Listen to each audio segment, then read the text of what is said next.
J'ai vu une vision terrible concernant le retour de notre Seigneur Jésus-Christ. Où que tu sois, je veux que tu m'écoutes avec attention et que tu prennes la peine de me suivre jusqu'au bout. C'était la nuit de lundi 15 au mardi 16 août 2022. J'ai dormi vers 3 heures du matin parce que je suivais une formation. Quand j'ai fini, je suis allé au lit. Et durant mon sommeil, j'ai fait un rêve. Oh mon Dieu! Oh mon Dieu! Oh mon Dieu! Oh mon Dieu! Mon Dieu! Mon Dieu!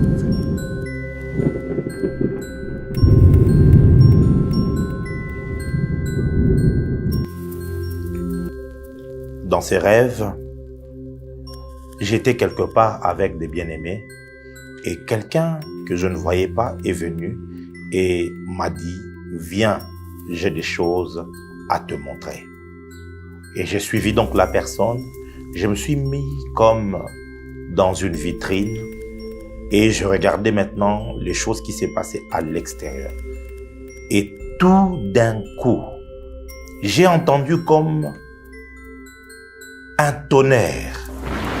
Et ce tonnerre, c'était une voix qui était en train de parler.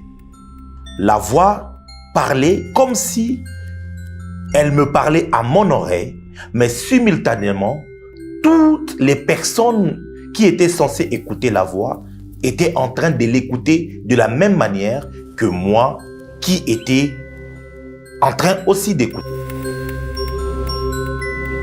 Et tout le monde qui écoutait, qui entendait, était comme en alerte. La voix était vraiment comme un tonnerre. Tout le monde autour entendait comme des tonnerres. Mais j'étais capable d'entendre la voix et les gens aussi.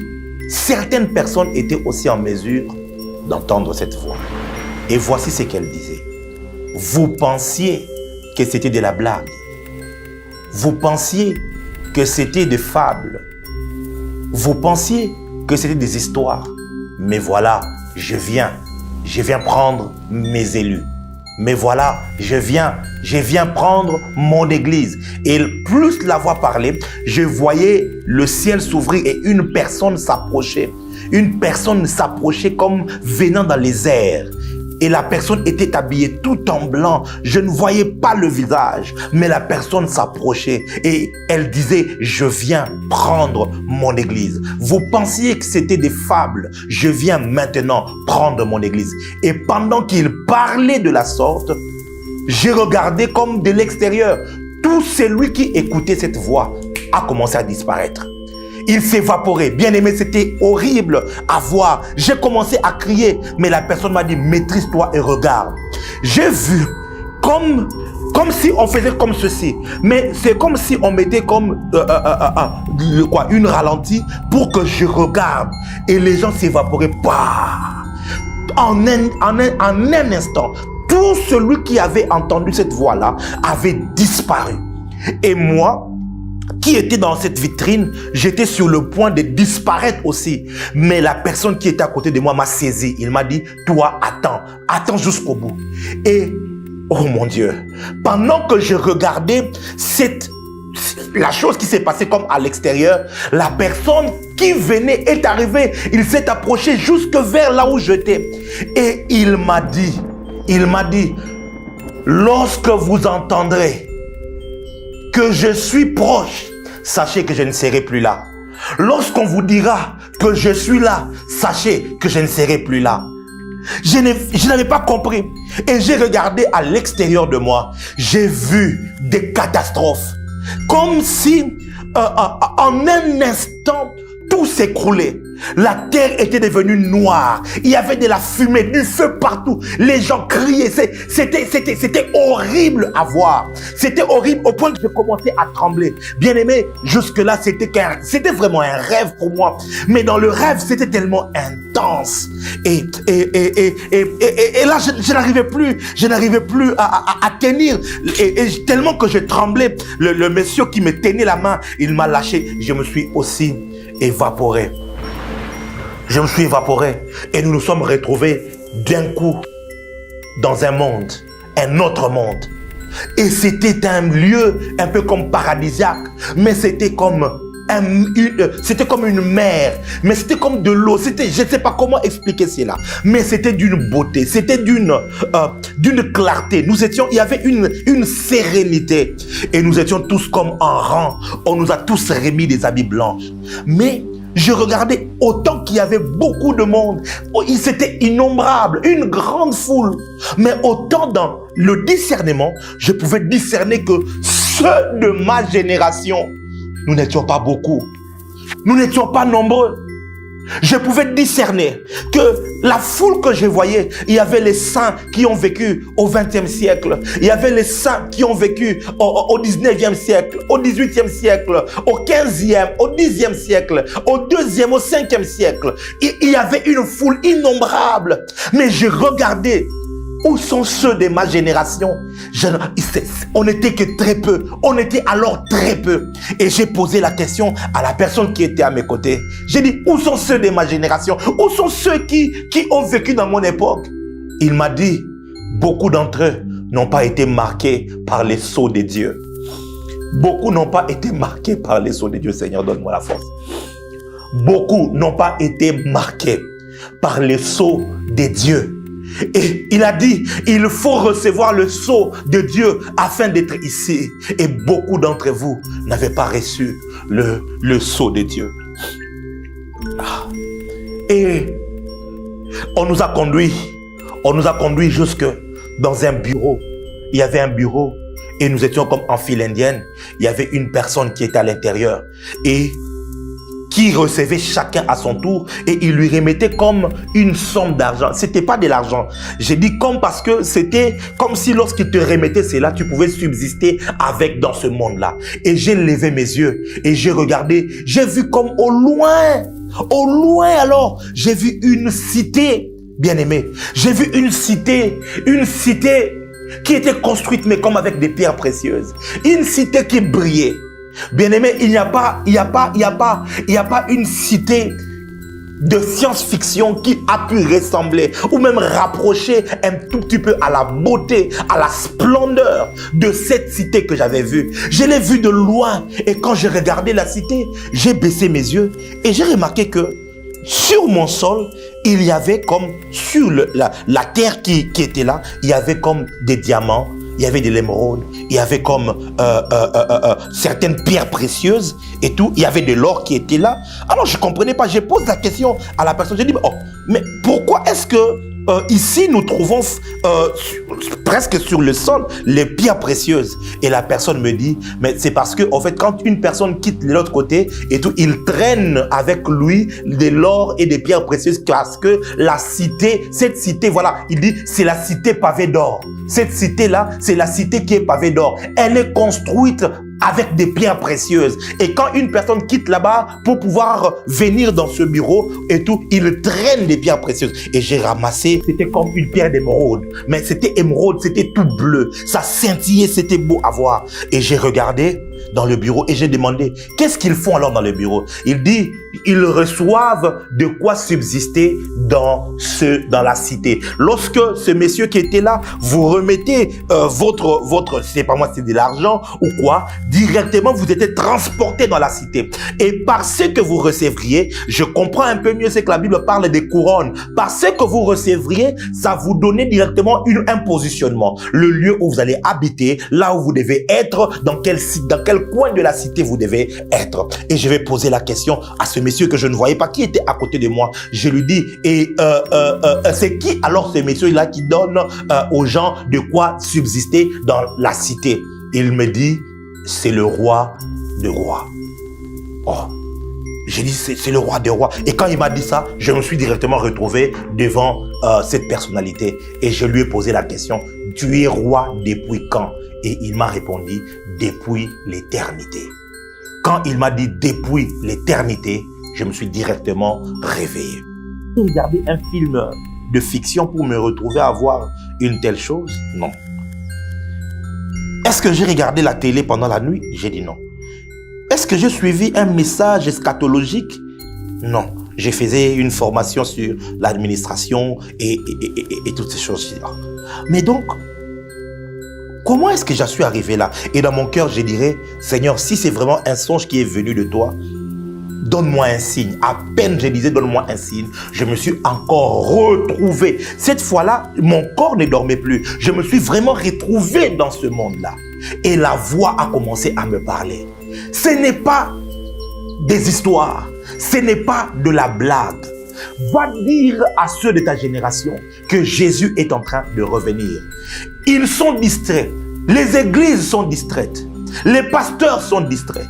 Ceux qui sont censés réveiller, parler, réveiller et préparer l'épouse, ils sont distraits. Et voilà que maintenant, plusieurs de ta génération ne sont pas retrouvés en ces lieux. Va leur dire de se préparer, que tout le monde se prépare. Et il m'a dit, montre ce qu'il y a dans ta main. Quand j'ai ouvert ma main, j'ai vu cette pierre que j'avais vue dans le premier rêve. Je l'ai vue sur ma main et il m'a dit, tu as vu la pierre? Et d'abord, bien avant, il a comme rassemblé toutes les paroles qu'il avait dit et tout ce que j'avais vu comme dans un petit livre. Il l'a plié. Il m'a dit, mange cela. Ça sera comme du miel dans ta bouche et ça sera amer dans ton ventre. Et je connais le verset. Je sais que Ézéchiel a vécu cela. Jean a vécu cela donc dans Apocalypse. Je connais cela. Mais bon, j'essaye de mettre ça dans la bouche. C'était exactement comme cela. Du miel dans ma bouche.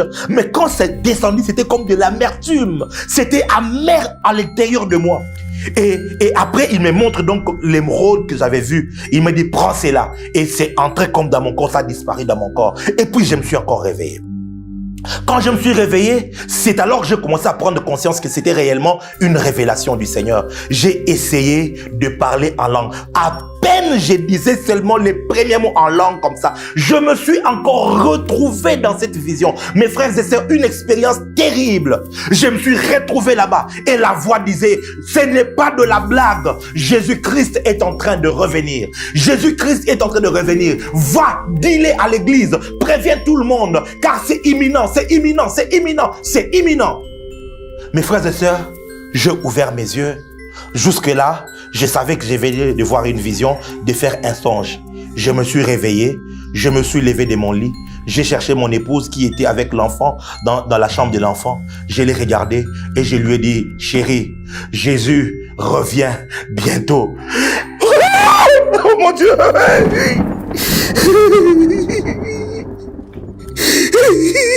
Seigneur, pardon, Seigneur. Seigneur, pardon, Seigneur. Seigneur, pardon, Seigneur, pardon. Seigneur, pardon, Seigneur, s'il te plaît, Seigneur. Seigneur, j'ai fait la vidéo, Seigneur, s'il te plaît. Oh mon Dieu, oh mon Dieu. Oh Jésus, Jésus, oh mon Dieu. Oh mon Dieu! Oh mon Dieu! Oh mon Dieu! Oh mon Dieu! Seigneur! Oh mon Dieu! Oh mon Dieu! Oh mon Dieu! Oh mon Dieu! Oh mon Dieu! Mon Dieu! Mon Dieu! Seigneur! Seigneur! Seigneur! Seigneur! Arrête la caméra, s'il te plaît, que je me maîtrise, mon Dieu! Mon Dieu, oh mon Dieu, ça me fait comme ça à chaque fois, Je pensais que ça pouvait se calmer.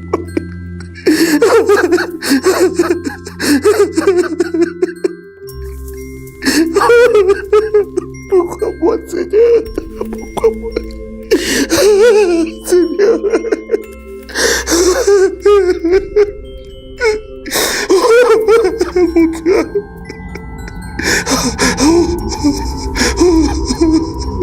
Mon Dieu, oh Zambelagai,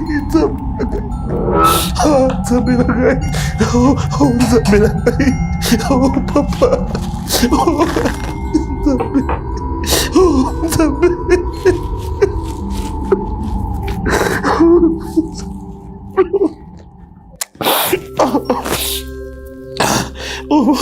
mon Dieu.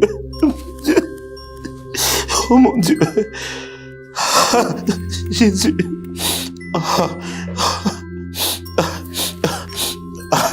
Saint-Esprit, donne ma force.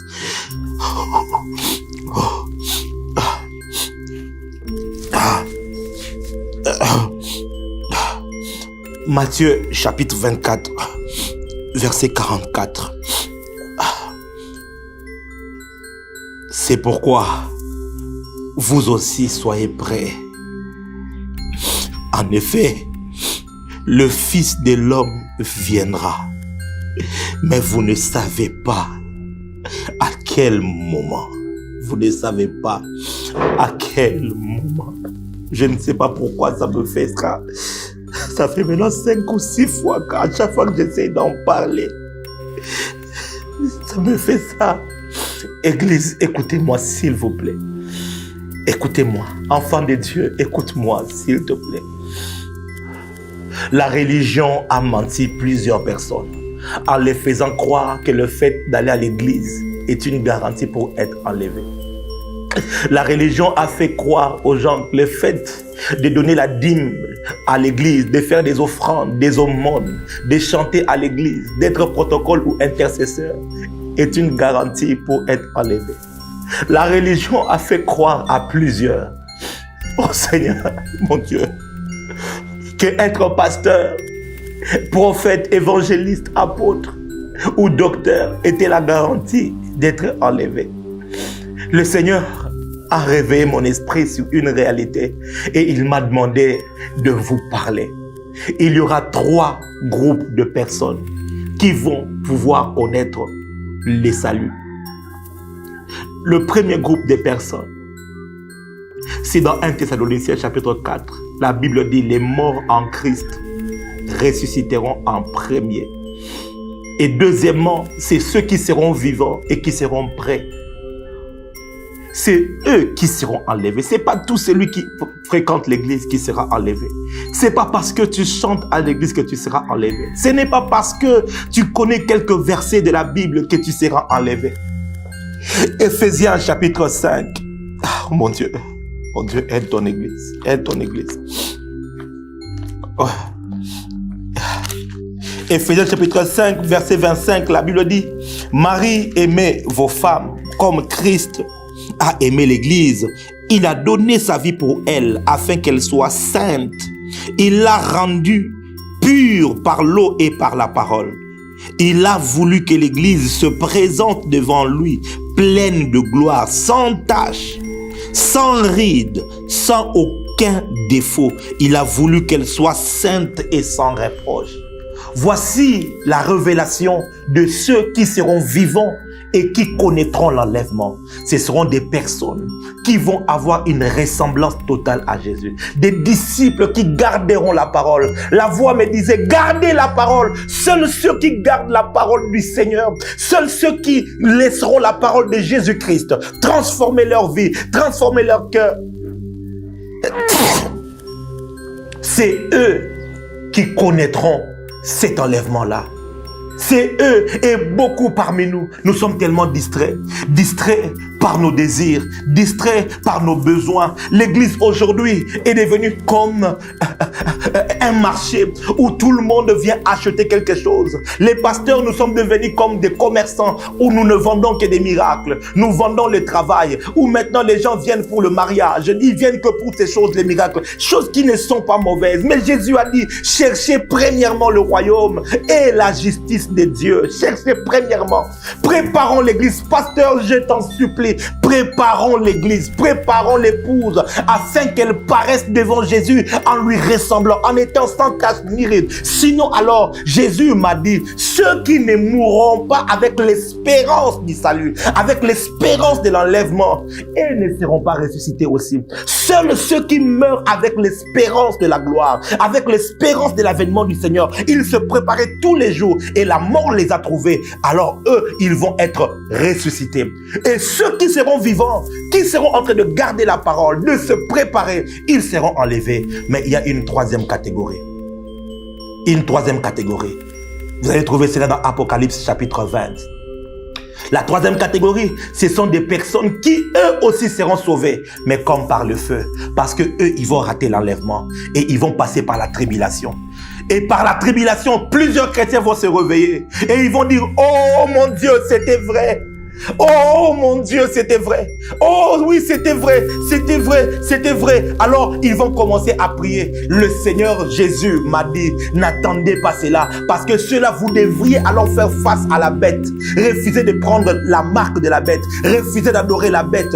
Et vous serez tués à cause du témoignage de Christ. Alors, si vous mourrez dans cet état-là, c'est alors que vous allez ressusciter pour entrer dans les milléniums. Mais ne te retrouve pas dans cette troisième catégorie. Il est bon pour nous qui sommes vivants que nous nous préparions à l'avènement du Seigneur. Je suis votre frère. Je suis votre enfant. Je parle de tout mon cœur.